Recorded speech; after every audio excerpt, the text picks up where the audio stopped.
সবাইকে আমার ছোট্ট রান্নাঘরে স্বাগতম। আজকে আমরা বানাবো বনরুটি। তাই প্রথমে একটা বাটি নিয়ে নেব। এবার এর মধ্যে নিয়ে নেব একটা ডিম। দেখো ডিমটা ভেঙে নিলাম। এবার ডিমটাকে ফেটিয়ে নিতে হবে। ডিম ফাটানো হয়ে গেলে এর মধ্যে দিয়ে দেব পরিমাণ মতো চিনি। দেখো চিনি দিয়ে দিয়েছি। এবার এটা ভালোভাবে মিশিয়ে নিতে হবে। মেশানো হয়ে গেলে এর মধ্যে আমরা দেব ময়দার আটা। ও হ্যাঁ, ইস্টও দিয়েছি কিন্তু বলতে ভুলে গেছি। দেখো ময়দাটা আমি এরকম করে নরম করে মেখে নিতে হবে, ঠিক আছে? মাখা হয়ে গেলে এটা সুন্দর করে সেট করে কিছুক্ষণের জন্য ঢেকে রাখতে হবে, রেস্টে রাখতে হবে। দেখো কিছুক্ষণ পরে এটা এরকম ফুলে উঠেছে। এবার এটা ভালোভাবে মথে নিতে হবে। এবার এটা ভালোভাবে আমি মথে নেব, ঠিক আছে? দেখো আমি এভাবে মথে নিচ্ছি।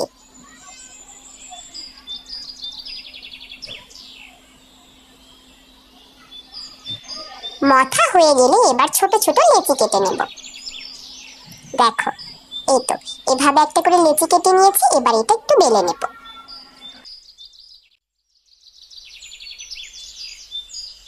আর এইদিকে আমি চুলায় তেলও গরম করতে দিয়েছি, ঠিক আছে? এবার আমি বনরুটিগুলো বানিয়ে নেব। এবার দেখো ওই যে গোল করে রুটি বানিয়ে রেখেছিলাম ওটার মধ্যে গ্লাস দিয়ে একটু কেটে নিলাম। এবার এটা সুন্দর গোল হয়েছে।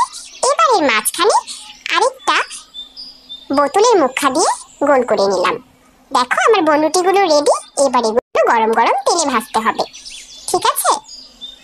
দেখো আমি গরম তেলে ছেড়ে দিয়েছি। এভাবে করে সবগুলো ভেজে নেব। দেখো কত সুন্দর ফুলে উঠেছে, তাই না? দেখো কত সুন্দর বড় হয়ে গেছে বনরুটি। দেখো রেডি আমার বনরুটি। অনেক মজা হয়েছিল খেতে। চায়ের সাথে অনেক মজা লাগে খেতে। তোমরাও বাসায় বানিয়ে খাবে। দেখো আমি একটা ভেঙে দেখাচ্ছি ভিতরে কত সুন্দর হয়েছে। দেখো